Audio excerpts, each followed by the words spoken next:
You love to do that, right? Yes. Gated reverb. Ja.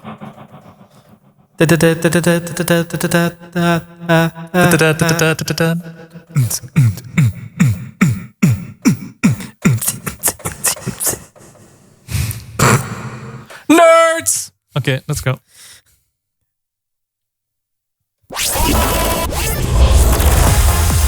Let's get to know the artist behind the epic melodies, songs, and beats. Celebrating the best new music from around the world. This is the A State of Trance podcast. Hey, what's up? My name is Ruben de Ronde and this is a new A State of Trance podcast. And this time we have someone in the studio that's here for the third time. So it's the first person to be here for the third time.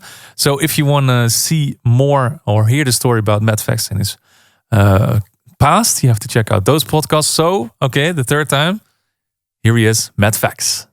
Thank you for having me for the third time. For the third time. So here we sit again. Let's talk about a couple of things. I have some cool subjects we can dive into. And of course, some questions that were submitted to social media for you. You haven't seen them yet, so I'll surprise you.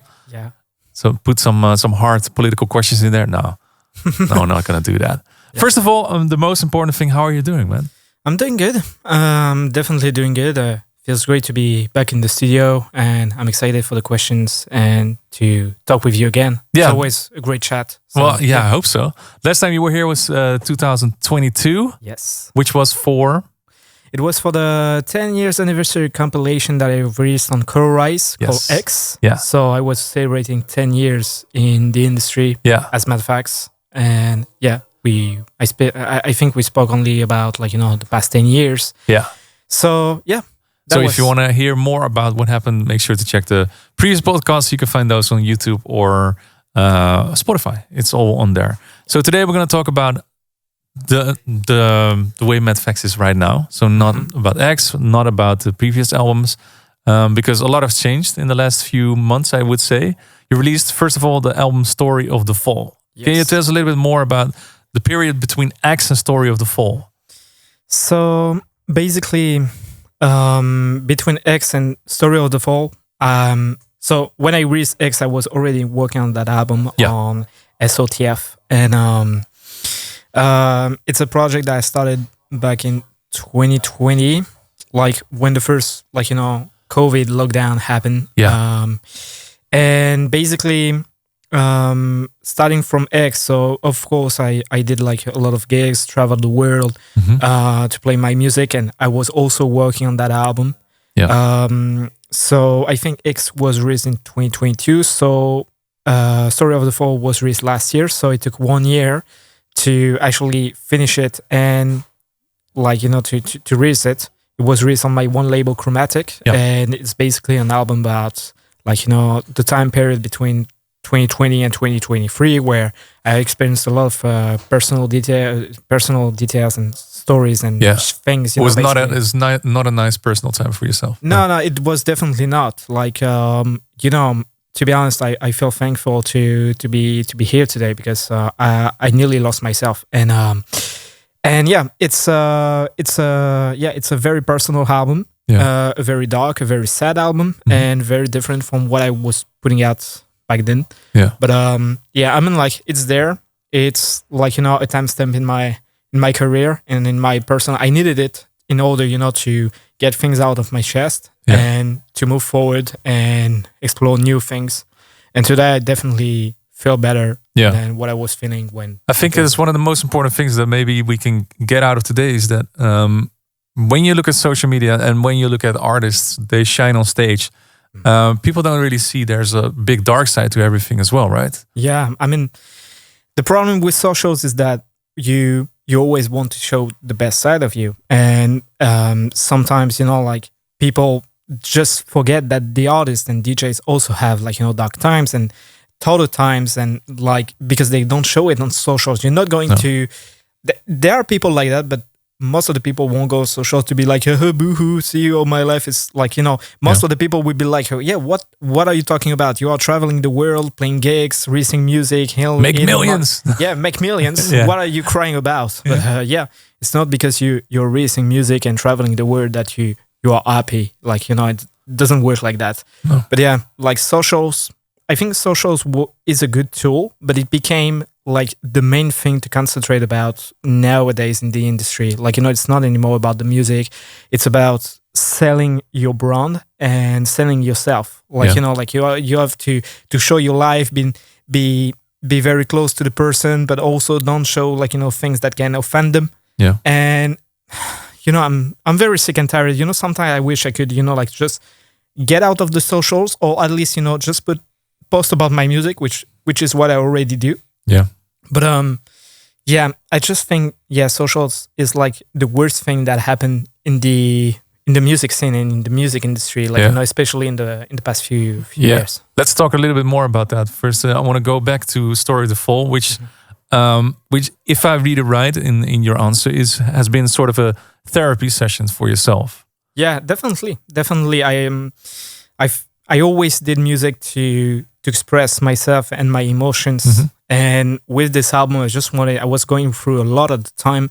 And I was like, instead, I was going to therapy as well. But I was like, the better therapy that I can do is actually, work on music and express. Yeah. And just use that as an excuse to spend more time in the studio, on my own, and just, concentrate on music, forgetting the world around me, which was not the clever... Not the best thing to do. Yeah, not the best thing to do, but still did it. Yeah. And I went through a lot, and the life changed so much, since the release of the album. I lost a lot of people, it was really hard, but I'm still alive, and these things made me stronger, and yeah, I think it's super strong that you're sharing this, to be honest. I think because I know that there was some things going on as well, but in between you released X, which was like a happy how do you say it, a collection of some of your best works and also some big new happy tunes, and you were touring with it. And in the meantime, while you were touring, we were playing all these shows, you were making a darker album, and you were also going through darker times yourself. So that's the biggest, how do you say it, example that people don't really see what's really behind the scenes, because you're touring, you're playing EDC Vegas on one of the biggest stages, and in the meantime you're struggling with some things as well. And I remember like the time period, like between X and the release of Story of the Fall, I started being on medication for my depression. And like the 2 EDC, I didn't enjoy that. I was doing my thing. And at the time, I remember I was playing gigs, but I was finishing my sets 5 or 10 minutes earlier, because I said, I just want to be home, you want and, to in get my out bed, of and here. just focus on what's being wrong in my life, and just being harsh to myself, just being I wasn't feeling right at the moment. And I didn't really enjoy that. So this is crazy, because nobody really saw that. Even my entourage, my ex-partner, she didn't really see that, and I was on my own, and that was the worst. That that you have a problem, but you don't, people around you don't understand. So you're just I'm just going to put everyone on the side and just focus on myself and just close myself to the world, and that's what I did. And I'm slowly reopening myself to the world. And that's it. Well, I think that's super strong that you're sharing this. Thank you for telling this. Because I know a lot of other artists are also struggling with these kind of things, but they don't dare to talk about it, or they don't recognize the situation that they are in. What is the key example that you or advice you can give to, let's say, producer X or Y or Z is listening to this and is experiencing the same kind of things, and you're on your way up, but they are not? What would be the advice you could give them to make the right decisions and to be where you're getting to right now? Just open to people. Just if you have a problem, whatever it is, if it's depression, if it's whatever problem, just open up to people. Say, I have a problem and I need help, because getting help is not as bad and as hard as you think it is. And you will see what people are willing to help you and who are going to let you down and won't be there. And that will make a huge clean in your life, and you will focus on the good people, because you will feel it. You will feel the people that want to genuinely help you. And I guess just try to, if you can't talk to your entourage, just try to talk to a specialist, depending on your problem. But just remember that the sun is always shining behind the clouds, so even if it's dark times, it's definitely not over. The sun is still shining. You just need to wait for the clouds to pass by, and that's it. It gets better. The other side, it gets better. Even in the darkest times, there's still a little ray of sunshine somewhere. Yes. It's just about finding it and find the right people to get the weight off your shoulders, I guess. Yes. Okay. Well, thank you for sharing all of that. Thank you so much. Let's put those things aside because we already said there's a brighter future ahead of us because there's some stellar tunes coming up. You played your guest mix here, 1 hour with full of IDs, which had me dancing. Was a good time. So super happy. I didn't saw you were dancing. I was just too busy. You were too busy playing. Yeah. I mean, I'm not this kind of DJ. To just turn the buttons, just pretending I'm DJ. And I just thought that if I'm here, I want to show that I'm actually working and give the 100% energy that I have and even more. I used to be this kind of DJ, turning filters and using effects and doing nothing on the decks. And I was like, this is nonsense. I can use I have 4 decks. Let's use it wisely and use new tools and just have fun.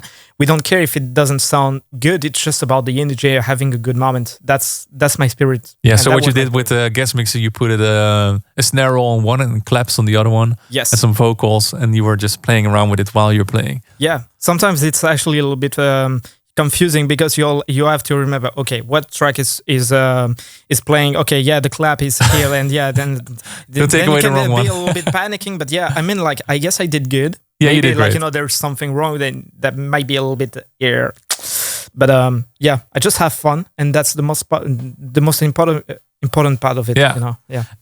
There's a couple of tunes that you played. IDs. First of all, I want to talk about Raven because that has been created in a different mindset than you were in while you were creating Story of the Fall. Raven coming on Our Mind. Yes, that's something new, I guess. Yeah, I mean, tell us about it. This is my first solo tune on Our Mind. Mm-hmm. I've already released a remix for the Blizzard last year. But Raven, I created, I think it was for my EDC set 2 years ago, or maybe it was last year, I don't remember. Yeah, maybe 2023. So that was during the finalization, the Story of the Fall. Yeah. And because basically I was supposed to premiere my album at EDC, but then the plan changed, because of labels and blah, blah, blah, So I had to come up with new tunes. Yeah. And so I came up with this tune. And I had no plan to release it. And I think it was at the end of the year, I was talking with my management and sent this tune, and they said, okay, let's send to Armada. They could potentially like it. Mm-hmm. And then I didn't hear for a couple of weeks, and then I received a message from Armin directly saying, I love the tune, etc. And I was really happy because I don't think it would take the time to actually message me personally if it wasn't a good tune. So I was like, okay, maybe I'm up to something. And so we released it on Our Mind, and I'm very excited about this one. It's definitely a darker, clubbier track than what I've been releasing before. Yeah. But every time I've been playing it, just like Energy or The Abyss, it's a track that's still punch very hard off. And it goes off. So I like to play all 3 tracks back to back to back. Yeah. So So tell us about the process because you already said this on air as well. The Chromatic was your label that you started, which you've been releasing all your stuff on, and then you decide to switch to Armada or anything or another label. So you step out of your own A&R bubble that you release everything yourself. You don't really have any criticism, I guess. Mm-hmm. What is it like for you to send a demo and that you have to wait all of a sudden again? Hey, I don't know if they like it. Yeah, it can be a little bit frustrating. And the thing is, even when I had my one label, I was waiting for my management, to give me advice about the track. So I was still waiting. I was A&Ring, my one label and my one music, but I had a second feedback from my team, which, it was not different. The only difference is the label. Is that like right now I'm waiting like 2 weeks like to get an answer or something. Whereas sometimes I wouldn't hear about like some of the track that I was sending to my team because they just forgot and maybe didn't care about it. But this was no difference. And yeah, like sometimes we sit together and say, yeah, okay, what kind of labels it fits. And like the last couple of tracks that I was doing, including the Max and Lani collab, the Raven, and a couple of others that are coming, we said, yeah, Armada is the best place for my current style of music. And yeah, because I don't think we could see Raven on the label like Colorize something like it's like just too banging. It's too banging. Like they are more into this floaty melodic house kind of thing, which is not really my thing at the moment. But yeah, so yeah, we have to make decisions, and yeah, here we are. And more club tracks are coming. Yeah, definitely more club tracks. And the couple of tracks that are coming right now are tracks that I've been sitting on for a year or two. And I'm already thinking about what I want to put out in 2025. Maybe come back to more slower stuff. I don't know. I don't really know. It just phases. I just go like whatever I'm in, like in my life. I just make music according to that. And right now I just feel okay. I just feel good. You feel like dancing, some clubby stuff. Yeah, right now. Yeah. And I'm like, yeah, since like I've released a lot of clubby tracks, maybe I can try to go to more melodic stuff again. I don't know. I mean, like we will see. I mean, like what I do is music. I don't do club music. I don't do melodic house. I don't do Colorize stuff. I don't do Armada stuff. I just do music. If tomorrow I want to pick up a guitar and just do country, I would be the next Beyonce. Yeah. She's in Texas. Yeah. but yeah, it is. Yeah. I mean, like I will always do the music that I want to do, and like nobody will ever tell me whatever I need to do because I do me, and people either follow and they just like they don't. That's it. Yeah. So you decide what's going to be released, what your mood is, and you're the musician. And if people like it, they like it. If they don't, they don't. That's what it is. Yeah, that's it. Because sometimes labels, they are like, yeah, oh yeah, can you have to make something like this? Yeah, can you make a new song like To the Ground? Like, yeah, To the Ground was 2019. Like come on, like there's better stuff than To the Ground. It's a good tune though. Yeah, I mean, like I still like it, but it's like it's not something you can play It's yourself. A little bit like My Ghost and stuff. Like it's the track that people always refer to, and I became a little bit tired of that. I actually have a new version that I'm playing from time to time, which is more trancey, but didn't play in the guest mix because I didn't have the time. Well, but yeah, I mean, like labels want to tell you, you need to do it like that, and you need to do a track like that in order to get gigs, and release on that label. Like, yo, come on, this is music. Let's put music back into the conversation instead of thinking of gigs, socials, and whatever. Like Yeah, we already touched a bit on that on social media as well. We were talking, we were having some food earlier, and we were talking about the whole social media situation and discussing which algorithm works and whatnot. And it's just a little bit silly, isn't it? Yeah, it is. It is. I mean, like at this point, I just gave up. I was like trying to come up with content that could make my socials grow, because obviously I don't have a lot of followers, I don't have a lot of reach on my post, and I was like, yeah, okay, what if I do TikToks, and what if I do like studio videos? I mean, like I'm just going to post whatever, and I just think I just want to post about my music. And the problem is I use socials, every social medias, like in a very unique way. For example, like Instagram is more to show about my gigs and my music. Twitter is more to speak about what's on my mind and start a rant and just being an old fart. That's what the platform is for nowadays. I left it to be honest. Yeah, and Facebook. I don't remember the last time I logged in on Facebook. Like, is this? I mean, like this thing is just like MySpace to me. Yeah. So yeah, I just use like socials in a very unique way, but maybe not in the right way. I just do music. I'm maybe 27, but I don't understand like how social media works. I have people around me, like, saying, yeah, you need to do stuff like that. And yeah, this Here's a manual of all the stuff you need to do to promote your release. I'm like, yeah, that's going to take me, 2 or 3 days to get all this stuff done. But I guess, that's the other side of things. So you need to do it as well to get your, to get your release on the radar also. Yeah, exactly. And sometimes, even when you're doing the right things, sometimes it doesn't even pick up, when you're doing, and, one of the funny thing is, sometimes labels want, they want you, to post something, and then out of nowhere, they will pay 1,000 euros, for an Instagram boost. Yeah. And it doesn't even it doesn't even boost the music. Yeah, okay, you got 100,000 views on your reel, right? But you still have 2,000 plays on your Spotify. That's not going to, and then you have to recoup that. And the labels are like, yeah. I don't know, man. Spend 1,000 euros is something 50% recoupable. So you need to pay 500 euros, which is 500,000 streams or plus. Yeah. So yeah, it's. I don't know what to say about it. There's good things in social media. There's bad things in social media. I just don't know what to say.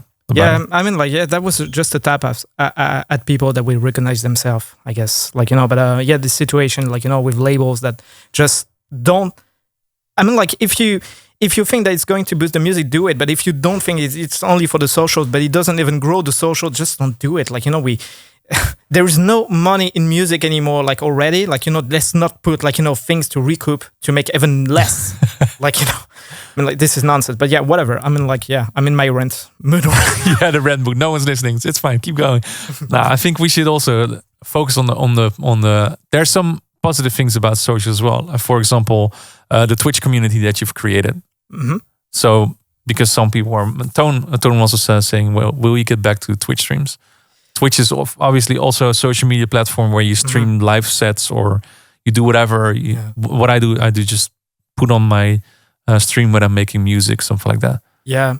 That's the positive thing. Yeah, this is a good platform for sure. I had so many things going on last year, so I didn't stream that much. This year I was supposed to start streams again, but then I just got lazy, I guess. Procrastinating. Yeah, definitely. Because right now I'm more. There are two things. I'm making music, but I'm more concentrated on and more focused on my mental health and being a better person. Going to the gym, attending therapy, and spending time with my girlfriend or with my friends or whatever. Yeah. This is just enjoying life because this past few years I was closing myself to the world. And the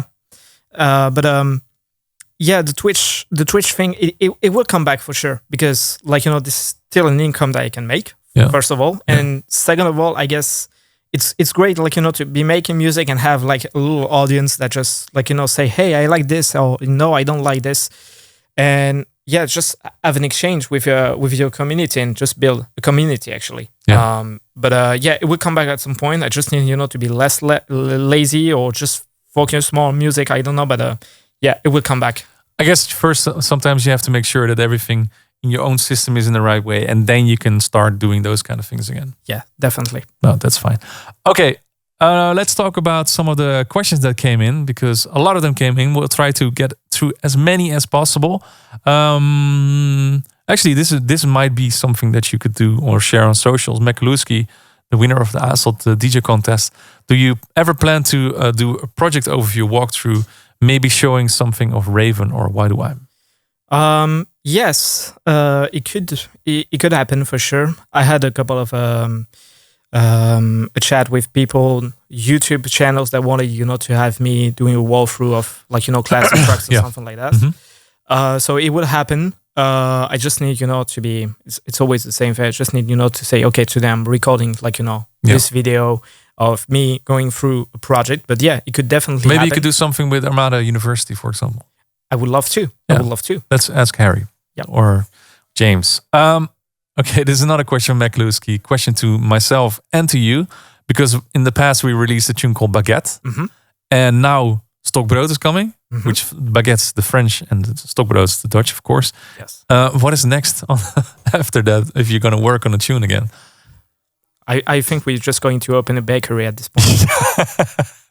Croissant. Croissant. I mean, like, yeah. I mean, whenever you want, man, we can work on things. Like I guess, like, Baguette was a great track. Stokebrewed. I don't know. Yeah. I think Stokebrewed was. I think the first steps we made in that tune was maybe in 2019. Yes. Yeah. And it's been a long time, but it's finally coming out in July. Yeah, July. End of July on Enhance. Yes. So that answers the question also, when will you and Ruben drop Stokbrood? Alison wanted to know. So July. Yes. We already answered the question on Twitch streams. McLewski, another question from McLewski. He had a lot of good questions. Besides Kalopsia, tune from 2007 by the Blizzard, are there any other classics that you would love to remix? We just did Tiesto, Just Be. Yeah, you played it in your set? Yeah, I did Tiesto, but because it was like, just like the Blizzard, it was like a personal remix, because the Blizzard was like a challenge that I did to myself for my Dream State 2022 set or 2021, I don't remember. I gave myself like 10 days to remix the track, and so I said I will do the same thing for Tiesto. So you love that track so much from the past that you were like, okay, I want to make this. I'm going to set a challenge for myself and remix it. Okay. Yeah, that was a challenge, and also because I was listening to the Tiesto track a lot at the time, because like I felt so much like I don't know, I don't remember the exact lyrics, but yeah.